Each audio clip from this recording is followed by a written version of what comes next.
A shocking new video is going viral, and it's making a wild claim. Megan Thee Stallion allegedly paid to have Tory Lanez killed while he was behind bars. Yes, that is what people are saying. The rumor comes just as new evidence was reportedly about to come out in their case. Days before the attack, a major news outlet had contacted Megan Pete's team for a story about the new developments. Then suddenly, Tory was stabbed 14 times in prison. Now, questions are flying. Did Megan really try to silence him before the truth could be revealed? Let's break it down. On May 12, 2025, a video dropped that took over the internet. Tory Lanez, who's currently serving a 10-year sentence for allegedly shooting Megan Thee Stallion, was attacked in prison. Multiple reports say another inmate stabbed him 14 times at California Correctional Institution in Tehachapi. The California Department of Corrections confirmed he got emergency treatment and was rushed to a hospital outside the prison.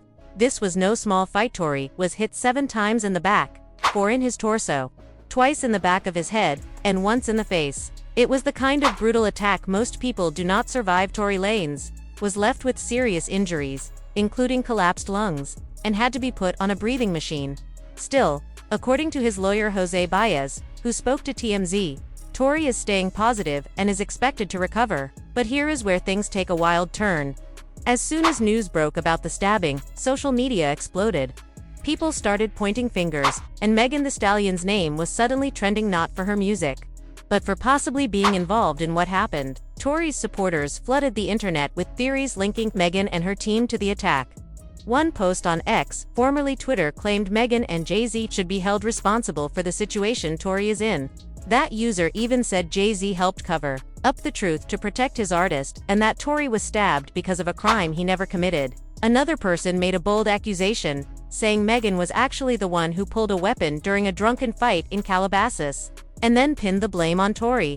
The wild rumors did not stop there. Another user jumped in, blasting Megan's fans for even questioning if Tory had been stabbed. "You've been defending a compulsive liar this whole time," they wrote, accusing Megan of lying under oath and constantly changing her story. Still, despite all the noise, there is no proof tying Megan to the prison attack. No evidence, no charges, just theories without facts. One user kept the conspiracy going by bringing up an old police report that said Megan had stepped on glass, hinting she had lied and set Tory up. But here is the truth. Megan already explained that early report in court. She said she was scared at the time and did not tell the full story right away, but later came forward with everything. That glass detail cleared up long ago. And remember Tory's dad shouting outside the courtroom? He brought up the only independent witness, Sean Kelly. But things got weird when Kelly refused to even shake the defense team's hands. Still, when Megan walked into that LA courtroom, it was not about fame or hit songs, it was about speaking her truth. She faced that jury and told her story. No matter how hard it was. Megan said it all started at a party in the Hollywood Hills, hosted by Kylie Jenner. At first, the night was fun, but everything went downhill fast. On the ride back, Megan and Tory got into an argument. She said she teased him about his music, and that hit a nerve. Things escalated quickly. Megan told the court she asked to get out of the car, not wanting to argue anymore. That is when, she claimed, Tory snapped. Megan told the jury that things took a terrifying turn when Tory suddenly started yelling at her to dance, and before she knew it, gunshots rang out. She said he fired a handgun, and the injuries were not just claimed, they were visible. A trail of blood was left behind at the scene, proving something serious went down. Not long after the shots, Megan's friend sent a clear and urgent text to her security, saying straight up that Tory had shot her. Before all this chaos hit the headlines, Megan Thee Stallion and Tory Lanez were actually very close. Their bond seemed strong, both personally and professionally. They were working together, hanging out, and being seen everywhere together enough to spark talk that their connection went beyond music. The buzz really started during quarantine. Tory's quarantine radio went viral, and Megan was a regular guest. Fans loved their back and forth. The chemistry was fun, easy, and full of good vibes. Then the pair started showing up at the same parties, in the studio together, and even chilling at Megan's house. It was especially noticeable during the lockdown, when most people were staying inside. That made people wonder, was this just friendship, or was something romantic going on? Neither of them officially said they were dating, but they were not exactly hiding it either. The way they moved, the looks, the energy, it all hinted at something deeper. At that time, things seemed to be going great. Megan was riding high off her hit Savage, and Tory had just dropped Chickstape 5, which had everyone talking. They were both young, successful, and winning, but behind closed doors, things were reportedly messier than they looked. Word started to spread that their relationship had taken a turn fast. Some said jealousy and control issues were creeping in, and on the night of the shooting, tensions boiled over. With alcohol in the mix and egos clashing, emotions got out of control. According to several sources, Tory started feeling a certain way about Megan's growing success. Others believe things turned sour when Megan began showing interest in other men. None of these rumors were ever confirmed, but the tension stayed hidden until everything exploded on that July night. Before the shooting, witnesses said Tory and Megan seemed fine at the party, even playful. But after that night, things changed fast. Megan unfollowed Tory and stayed quiet at first. Then, she went live on Instagram and directly named him as the one who shot her. They were close, maybe even romantically involved, but definitely creative partners who were constantly around each other. That relationship ended in an instant. The fun vibes and inside jokes were gone, replaced by legal drama and criminal charges. Some insiders even said Tory might have been getting a little too cozy with Kylie Jenner at that party, possibly triggering the whole conflict. But now people are asking, did Megan really set Tory up? The prison stabbing has only added more questions. So far, Megan has chosen not to speak out about the incident publicly, and it is making people wonder what she might be dealing with privately. Back in October 2020, Tory was officially charged with multiple felonies: assault with a semi-automatic weapon and carrying a loaded, unregistered gun. A protective order was issued, keeping him at least 100 yards away from Megan, but he broke that order more than once. In 2021, he performed at Rolling Loud, while Megan was also there, causing his bail to jump from $190,000 to $250,000. Then, in April 2022, after posting messages aimed at Megan online, he was arrested again, and his bail shot up to $350,000. During this time, misinformation spread quickly. In February 2022, DJ Academics tweeted that Tory's DNA was not on the weapon, but Tory's attorney later cleared that up, saying the results were not conclusive for different DNA profiles were found on the gun. The trial finally began in December 2022. Megan took the stand and testified that Tory offered her $1 million to keep quiet and apologized, saying he was too drunk. Kelsey Harris, who was also there that night, gave conflicting statements in court. She claimed she did not see Tory shoot and invoked immunity. Then, on December 23, 2022, the jury delivered its verdict, guilty on all 3 charges. Tory was later sentenced in August 2023 to 10 years in prison after a 2-day hearing. Prosecutors said he went out of his way to embarrass and emotionally harm Megan, pointing to his album Daystar, where he cast doubt on her story. Judge David Hereford made it clear Tory's behavior after the shooting, including public harassment of Megan, played a big role in deciding his sentence.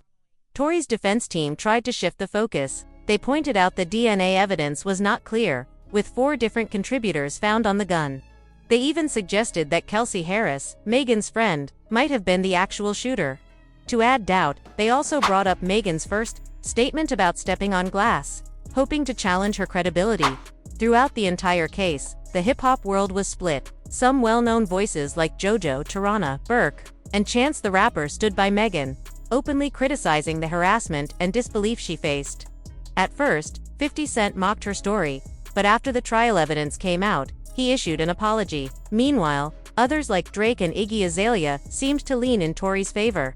Drake's 2022 track Circo Loco hinted Megan was lying, while Iggy even wrote a letter supporting Tory during sentencing.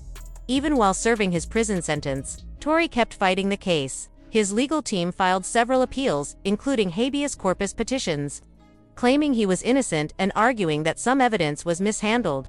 In July 2024, they submitted a motion based on a statement from driver Yaquan Smith, who said Kelsey Harris was holding the gun, but the court rejected it, saying that was not new or credible evidence.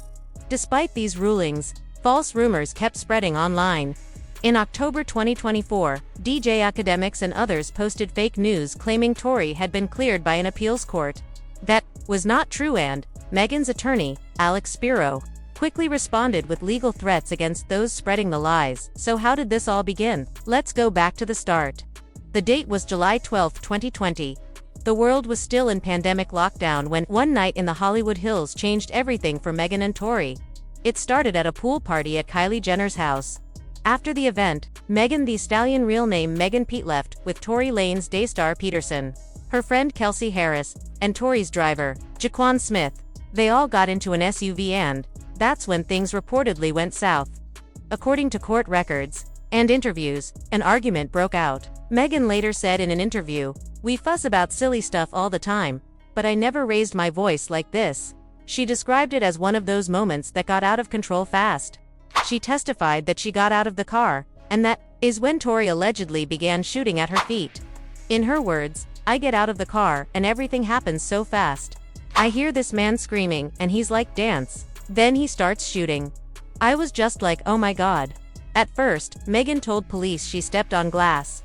She later explained she was afraid of how police might react, especially as a black woman in a tense situation. That statement, though, became a major piece of the controversy, with many using it to question her story. But in the courtroom, she stood by her truth and the jury believed her. Around 4:30 a.m., the LAPD responded to gunshot reports in the Hollywood Hills. That same morning, Tory Lanez was arrested for having a concealed weapon in a car. He was released shortly after, on $35,000 bail. Things stayed quiet for a while until August 20, 2020. That's when Megan Thee Stallion went live on Instagram and confirmed what many had been whispering. Tory Lanez was the person who shot her. She made the statement to push back against the false narratives being pushed by Tory's team, even posting photos of her injuries to silence the doubters. But things only got messier. Reports came out that Tory's team had allegedly sent fake emails pretending to be from Megan's label, 300 Entertainment. These emails were sent to media outlets and falsely claimed Megan did not want to testify. This kind of underhanded behavior continued throughout the legal battle. By now, most of the story was out there, but instead of letting it go, critics continued to attack Megan, tying her name to multiple conspiracy theories, and that backlash seemed to only grow. In October 2024, Megan made a major legal move by filing a defamation lawsuit against blogger Magro Graham's real name Magro Cooper. She claimed he was spreading lies on behalf of Tory, including fake news about missing evidence, and even sharing a deepfake video. Megan was not holding back anymore. She was not just going after Tory, she was going after everyone who helped push harmful falsehoods. Then in December 2024, she also requested a restraining order against Tory, saying he was coordinating online harassment from prison using people like Graham's. The court granted a temporary order in November, and after a hearing, it was extended through January 9, 2035. Full years of legal protection. That request came with serious proof. Megan's team brought up prison phone records showing Tory speaking with bloggers like Graham's, working behind the scenes to spread lies like claiming the gun had vanished from evidence. But her lawyer, Alex Spiro, quickly shut that down, confirming the gun was still with the LAPD. In February 2025, Megan scored another legal win. A judge allowed her to depose Tory remotely as part of her lawsuit against Graham's. It was the first time she would get to question him under oath since the shooting happened. Meanwhile, social media was still in chaos. Platforms like X, formerly Twitter, became hotbeds for misinformation. Figures like DJ Academics and Daily Loud kept pushing debunked stories, while reporters like Megan Cuniff and tools like Community Notes tried to set the record straight. But by then, the damage was often already done. Even organizations like Unite the People helped fuel confusion by misrepresenting legal updates as wins for Tory, sparking more false claims about his innocence. While Tory was tangled up in appeals and controversy, Megan was taking control of her story. Her October 2024 documentary, In Her Words, opened up about her struggles with depression and anxiety following the shooting, giving fans a real and raw look into her healing process. The film sparked a wave of support, with many seeing her as a survivor bravely standing in her truth. In a New York Times op-ed, Megan also spoke powerfully about the need to protect Black women, urging society to reflect on who is believed and who gets ignored. Her message pushed important conversations forward, especially in hip-hop and online culture. Then came May 12, 2025, the day Tory Lanez was stabbed 14 times in prison. The brutal attack brought everything back into the spotlight. His supporters jumped online, claiming it was proof he had been wronged all along or was being targeted. Once again, social media lit up with debate. Speculation went wild after the prison attack. Posts started spreading online, suggesting that Megan Thee Stallion was somehow behind it or had paid someone off. These claims had zero evidence, but that did not stop them from gaining attention.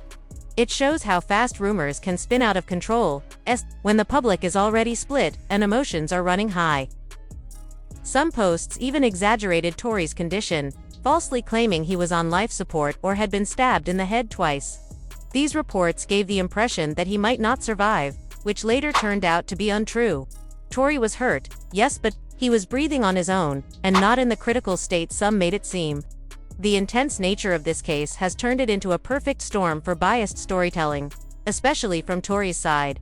Supporters like DJ Akamiks have a history of sharing unverified claims. Now, with Tory appealing his conviction, some of his fans and legal allies are using these moments to push the idea that Megan might be guilty or connected to the prison stabbing. Meanwhile, Megan's supporters are reminding everyone that she has nothing to do with what happened in prison and that the trial is not Megan versus Tory. It is the state of California versus Tory Lanez, where Megan was simply a witness and survivor then. Just 2 days after the prison stabbing, Tory's legal team made a big move. On May 14, 2025, they held a press conference, saying loud and clear, "Tory never fired that gun." The event was organized by Unite the People, a non-profit legal and activist group. Jono Caldwell led the charge, arguing that Tory's entire trial was unfair. From biased media coverage to problems in the courtroom itself. This came just after Tory was attacked in prison by another inmate named Santino Casio, who is already serving life for murder. Tory suffered serious injuries to his back, head, face, and torso and was flown to a hospital in Bakersfield for treatment.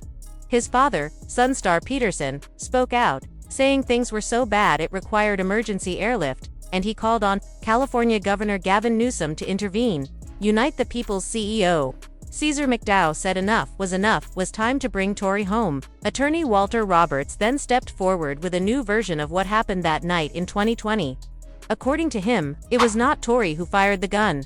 He claimed it was Kelsey Harris, Megan's former best friend, who shot 3 times during an argument with Megan. Tory, Roberts said, only tried to stop her, and when he reached for her arm, 2 more shots went off. Roberts was clear. Tory did not shoot anyone, did not hold the gun, and did not commit the crime. He also raised a serious concern.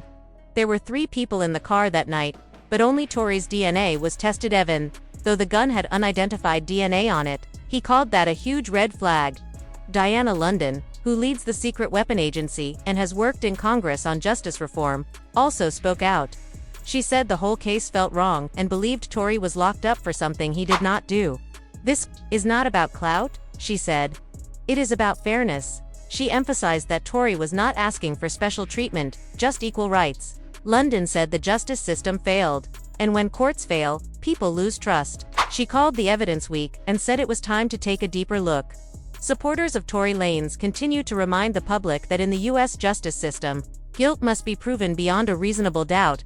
They say the doubt in this case is only growing.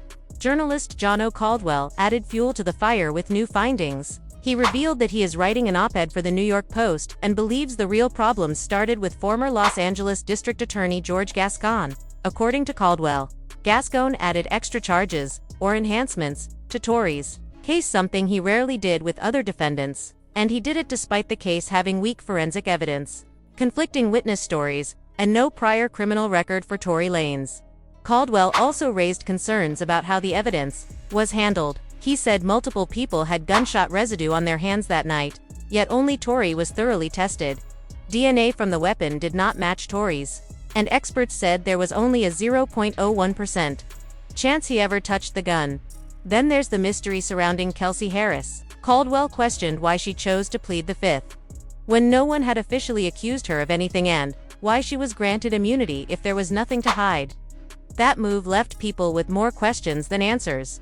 So far, Megan Thee Stallion and her team have stayed silent about the latest wave of accusations. But the noise around the case is growing louder. The fight to free Tory has reached new levels since the prison attack, which is now being investigated by the prison's own team and the Kern County District Attorney's Office. Still, there is no evidence tying Megan to the incident, and no legal authorities have suggested she is in any kind of trouble because of it. Here is where things currently stand. Tory Lanez was convicted of shooting Megan Thee Stallion after a full trial and review of the evidence. He was later attacked in prison, and now his legal team is pushing for a new look at the case. At the same time, social media is filled with claims that Megan is in serious legal trouble, even though none of those claims are backed up by facts. Let's be real, this looks like more of what we have seen since 2020. Misinformation, conspiracy theories, and victim blaming. These rumors picked up speed especially after false claims in 2024 suggested Tory had been declared innocent, claims that were later debunked by Billboard and journalist Megan Thee. As for the prison attack, the California Department of Corrections and Rehabilitation confirmed Tory was stabbed by another inmate alone in a prison yard or housing unit. There was no mention of any outside involvement, and definitely no ties to Megan in the end.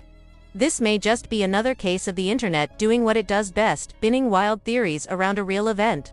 So, before we jump to conclusions about Megan paying for the attack or facing legal consequences, we need to step back and separate fact from fiction. Many of these online rumors are driven by bias, not truth. As investigations continue and both Tory and Megan move forward in their careers, this case will remain a key example of how culture, fame, and social media can shape public opinion, sometimes without any evidence at all. And if you have your own thoughts on all this, drop them in the comments.